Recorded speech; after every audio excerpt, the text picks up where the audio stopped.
A comienzos del siglo XX, el interior de Sudamérica seguía siendo, para el mundo occidental, un territorio apenas comprendido. Grandes extensiones de selva permanecían fuera de los mapas oficiales, y muchas regiones solo eran conocidas por los relatos de comunidades indígenas que llevaban siglos habitándolas. En ese contexto histórico, las expediciones europeas no buscaban misterio ni criaturas extrañas. Buscaban recursos. Caucho, madera, rutas fluviales, minerales. La selva era vista como una frontera económica, no como un lugar que pudiera esconder algo desconocido. Fue en ese escenario donde aparece el nombre de François Delois. Delois no era un explorador improvisado ni un aventurero sensacionalista. Contaba con experiencia previa en zonas tropicales, estaba acostumbrado a viajes prolongados y formaba parte de una época en la que la exploración aún se realizaba sin tecnología moderna, sin comunicación constante y sin apoyo inmediato desde el exterior. Una vez dentro de la selva, no había margen de error. La expedición de François Delois fue enviada a una región remota del norte de Sudamérica, una zona selvática atravesada por ríos densos y vegetación casi impenetrable.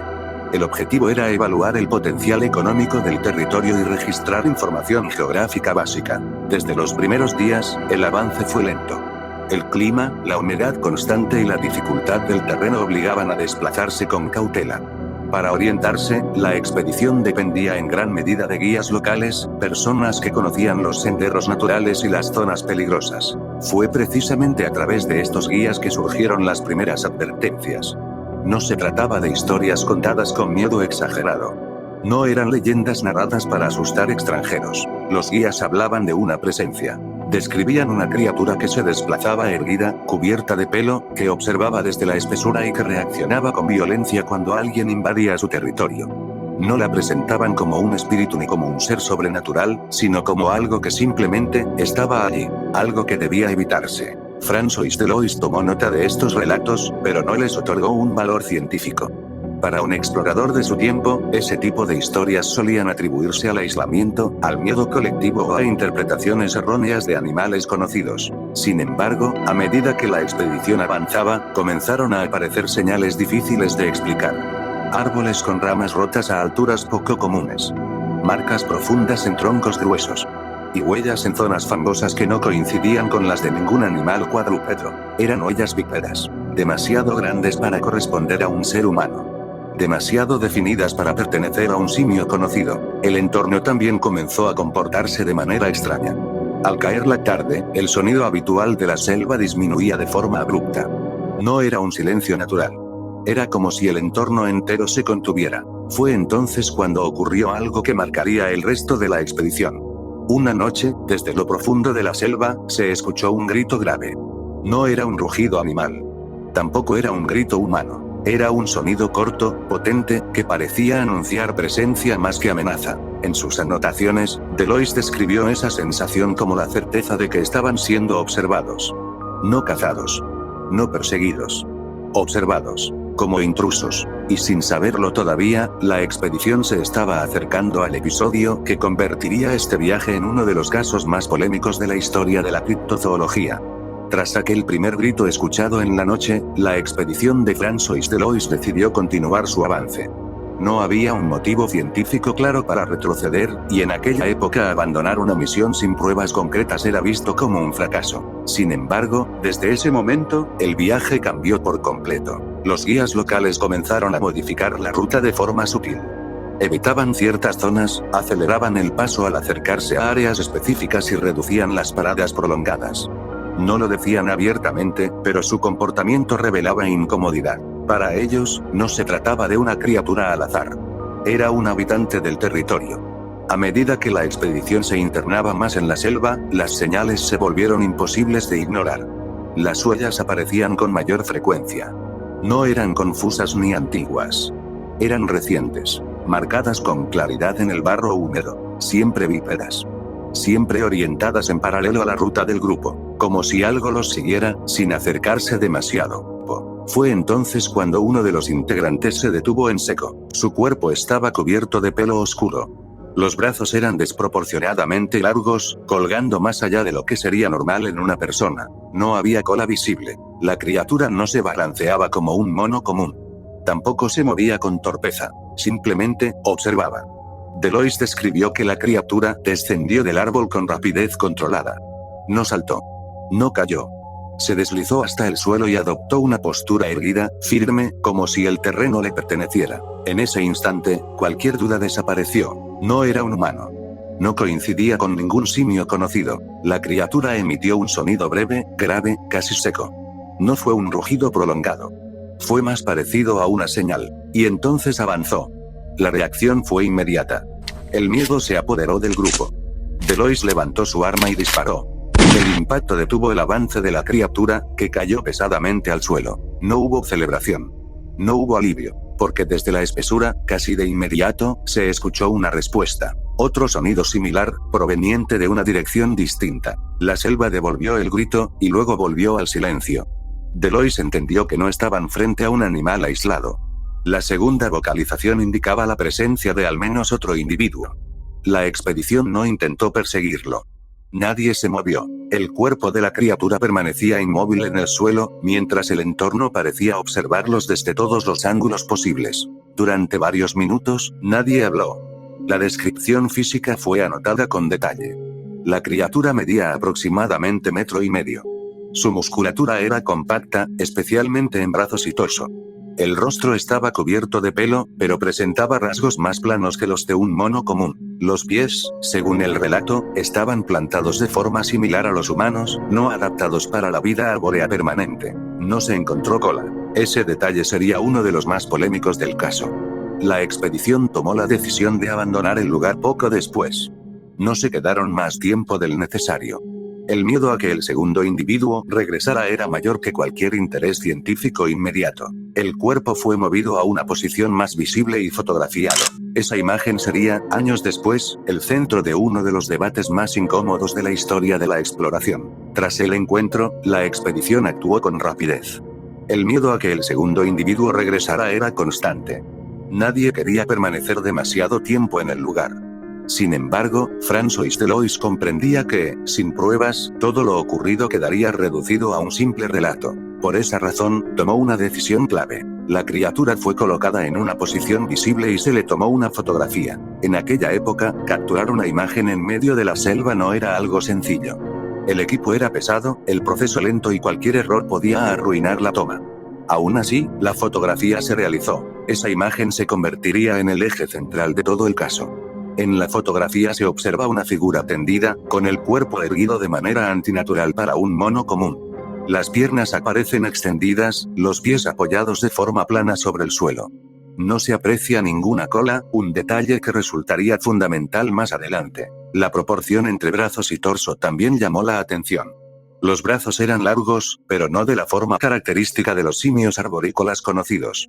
El cráneo parecía más redondeado, con rasgos que algunos consideraron inquietantemente humanos. Durante años, esa imagen sería analizada, debatida y cuestionada. Una vez de regreso, François Delois presentó el material a la comunidad científica europea. El caso llegó a manos de varios investigadores, entre ellos el antropólogo Georges Montandon, quien tuvo un papel clave en la interpretación oficial. La conclusión fue rápida y contundente. Se trataba de un mono araña mal identificado. Según esta explicación, la ausencia de cola podía deberse a un daño previo a la posición del cuerpo, y las proporciones no eran suficientes para declarar una nueva especie. El caso fue cerrado.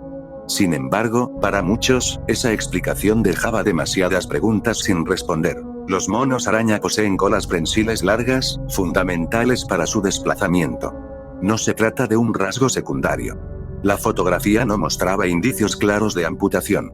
Además, la postura bípeda y la estructura de los pies no coincidían con la anatomía típica de esa especie. Aún así, no se realizó una autopsia documentada.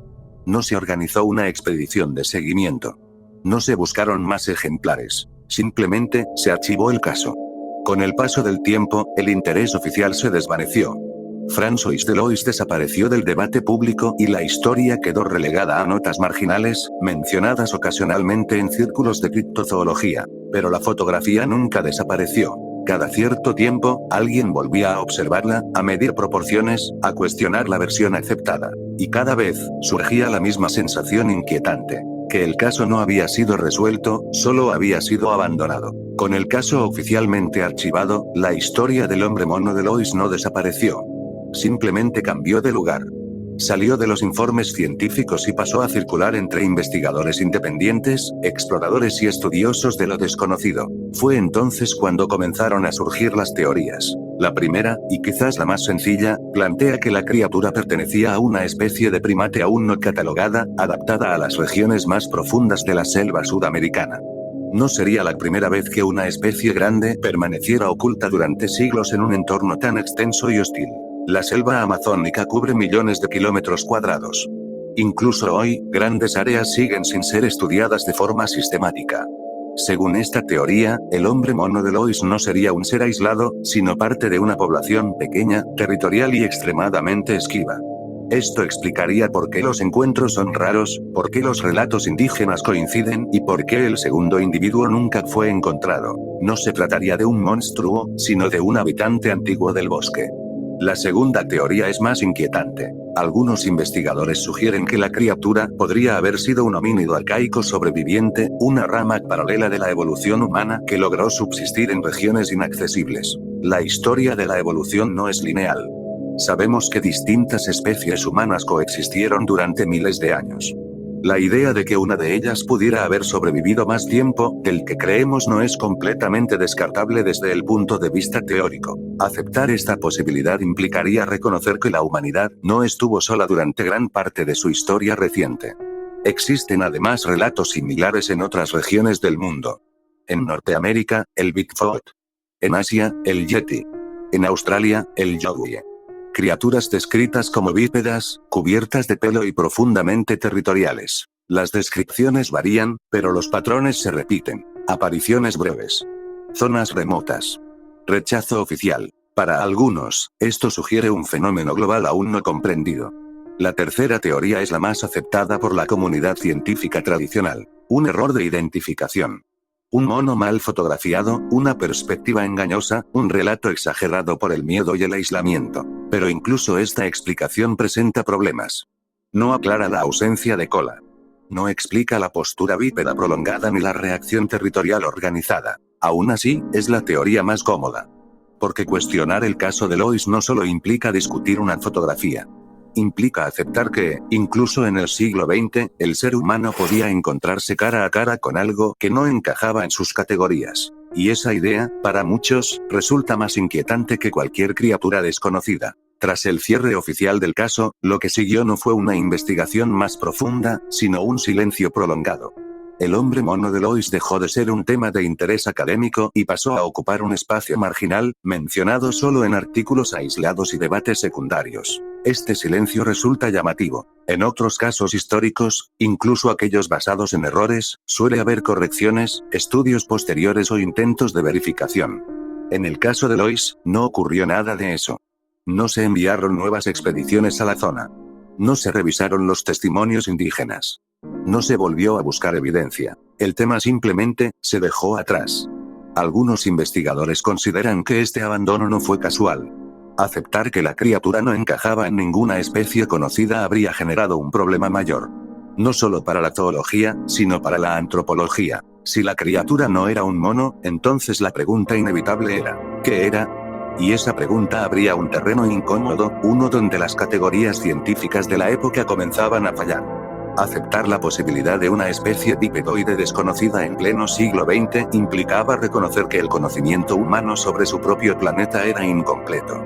Para muchos científicos, esa idea resultaba inaceptable. Además, la región donde ocurrió el encuentro no era fácilmente accesible. Organizar una nueva expedición requería recursos, tiempo y una justificación sólida. Y sin consenso científico, no existía motivación para hacerlo. El caso de Lois no fue refutado. Fue ignorado. Mientras tanto, los relatos locales continuaron existiendo. Comunidades indígenas de la región seguían hablando de criaturas similares, siempre descritas como territoriales, silenciosas y peligrosas si se las molestaba. Estos testimonios rara vez fueron tomados en serio por investigadores occidentales. Sin embargo, el patrón se repetía. Zonas evitadas, advertencias claras, encuentros breves y desapariciones sin explicación. Para algunos, estas coincidencias no podían ser ignoradas. Con el paso de las décadas, el hombre mono de Lois se convirtió en una referencia obligada dentro de la criptozoología. No porque ofreciera respuestas claras, sino porque planteaba una pregunta fundamental. ¿Es posible que aún existan especies humanoides desconocidas en regiones remotas? La historia de la ciencia está llena de ejemplos de descubrimientos que, en su momento, fueron ridiculizados.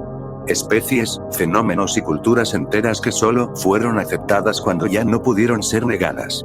El caso de Lois permanece en ese limbo. No confirmado. No desmentido. Suspendido entre el olvido y la duda. Y quizá esa sea la razón por la que sigue siendo tan inquietante. Más de un siglo ha pasado desde la expedición de François Delois, y sin embargo, el misterio sigue intacto. No porque falten teorías, sino porque nunca se buscó una respuesta definitiva. La fotografía sigue existiendo. El testimonio fue registrado. Las advertencias indígenas estaban ahí desde el principio, pero el caso fue archivado. La selva sudamericana continúa siendo uno de los ecosistemas menos explorados del planeta. Aún hoy, vastas regiones permanecen fuera del alcance humano permanente. No por falta de tecnología, sino por decisión. La selva no es un entorno que se deje dominar fácilmente, y en esos territorios, la línea entre lo conocido y lo desconocido sigue siendo frágil. El caso del hombre mono de Lois plantea una cuestión que va más allá de una criatura en particular. Nos obliga a preguntarnos qué tan completo es realmente nuestro conocimiento del mundo natural. Durante siglos, el ser humano creyó haber catalogado casi todas las especies grandes del planeta, hasta que la historia demostró lo contrario. Gorilas. Okapis. Calamares gigantes. Todos fueron considerados mitos antes de ser aceptados. También plantea una pregunta más inquietante. Si existiera una especie humanoide desconocida, inteligente y territorial, ¿cómo reaccionaría nuestra civilización ante ella? ¿La estudiaría? ¿La protegería? ¿O intentaría eliminarla? Tal vez algunas formas de vida aprendieron, hace mucho tiempo, que la mejor manera de sobrevivir no era ser descubiertas. François Delois nunca volvió a liderar una expedición similar. Su nombre quedó ligado para siempre a una sola imagen y a un solo encuentro. No buscó fama. No construyó una carrera alrededor del caso. Simplemente desapareció del debate. Eso, para algunos investigadores, es uno de los detalles más reveladores. Hoy, el hombre mono de Lois sigue siendo clasificado como un error, una confusión o una exageración. Pero ninguna de esas etiquetas ha logrado cerrar el caso por completo, porque hay historias que no se desmienten. Solo se dejan de investigar. Tal vez el hombre mono de Lois fue exactamente lo que dijeron que era, un mono mal identificado en una fotografía antigua. O tal vez fue algo más, algo que existió, algo que observó, algo que decidió no ser visto de nuevo, y quizá, en algún lugar de la selva, ese límite invisible sigue ahí, esperando a que alguien vuelva a cruzarlo. Sin embargo, para algunos investigadores, estos encuentros no son simples historias. Son indicios de que podrían existir especies aún no descubiertas, ocultas en los lugares más remotos del planeta, desplazándose en silencio entre selvas y bosques donde el ser humano rara vez se adentra. Entonces la pregunta queda abierta. ¿Crees que todo esto se trate únicamente de leyendas, exageraciones transmitidas con el paso del tiempo? ¿O crees que estos seres, con inquietantes similitudes a los humanos, podrían permanecer ocultos en regiones donde nuestra presencia sigue siendo mínima? Al final, la respuesta no está escrita en ningún informe oficial, está en tu interpretación. Déjame en los comentarios qué opinas, cuáles son tus teorías y qué crees que realmente se oculta en los lugares más inexplorados de nuestro planeta. Si quieres que hable de algún tema en especial o que envíe saludos en los próximos vídeos, no olvides decírmelo en los comentarios. Y si llegaste hasta aquí, gracias por acompañarme hasta el final. Si te gustó el video, apóyalo con un like, compártelo y suscríbete al canal activando las notificaciones para no perderte el nuevo contenido que subimos cada semana. Nos vemos en el próximo video.